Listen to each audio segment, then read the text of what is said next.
Hey, shalom, brothers and sisters. Welcome back. Today I want to do I don't know, I guess book review, books review. And today I want to, talk about a little bit about Eusebius. He was a historian around the 300s A.D. He was a historian, librarian up at Caesarea, up north of Israel area.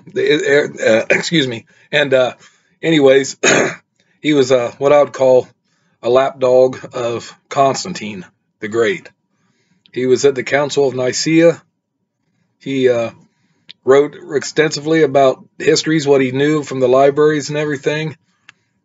He basically, he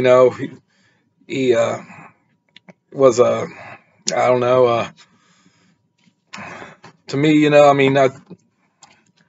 I studied his books and everything, and he does quote from other sources, other historians, and some of their books are lost to history, and he quoted stuff here and there, and I actually think that the books, are helpful, to establish, even though it was a apostate church that married the state, the empire, married the empire, and reflected nothing of the values and the beliefs of the Messianic assembly. And here's another book I've got, The Preparations. This one's a pretty thick book, of course, but anyways, I think it's very important because he discusses, Gnostics, but he discusses, other Christian groups, how talks about how Constantine was, a little bit about his character flaws, his ego.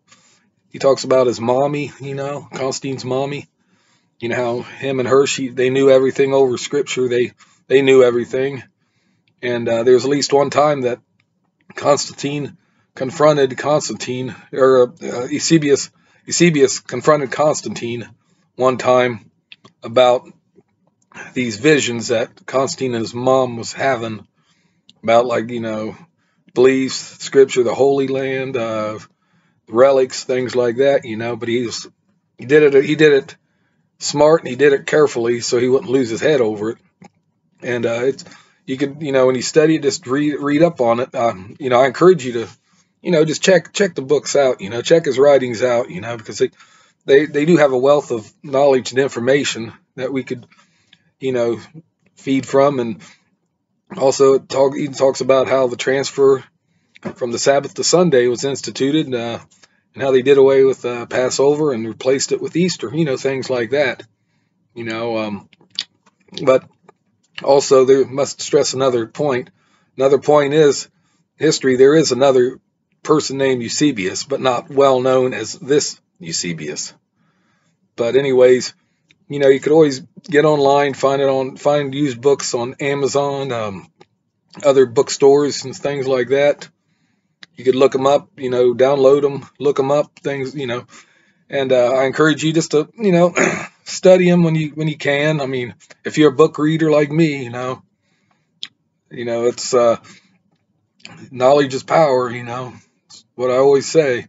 And just, give the books a chance, give them a shot, and because when I read other theology books and other books by scholars, they bring up Eusebius a lot of times, and I've studied some of his writings, at least these two books. I'm going to get a couple other of his books when I can, but it's just very fascinating because, that was basically the birth of the Catholic Church, and they got all the records of what they did to these, what they termed heretics. So, yeah, I mean, you'd learn a lot from it, and I just, highly recommend, you look him up, look his history up, who he was, what he did, his contributions to the church of today, or the churches of today, not just the Catholic, but many Protestant churches followed in the footsteps of the mother church. So, yeah, with that said and done, I thank you for tuning in, and please subscribe and hit that notification bell. Give me a good like, please. I beg you. And with that said and done, peace out. Shalom.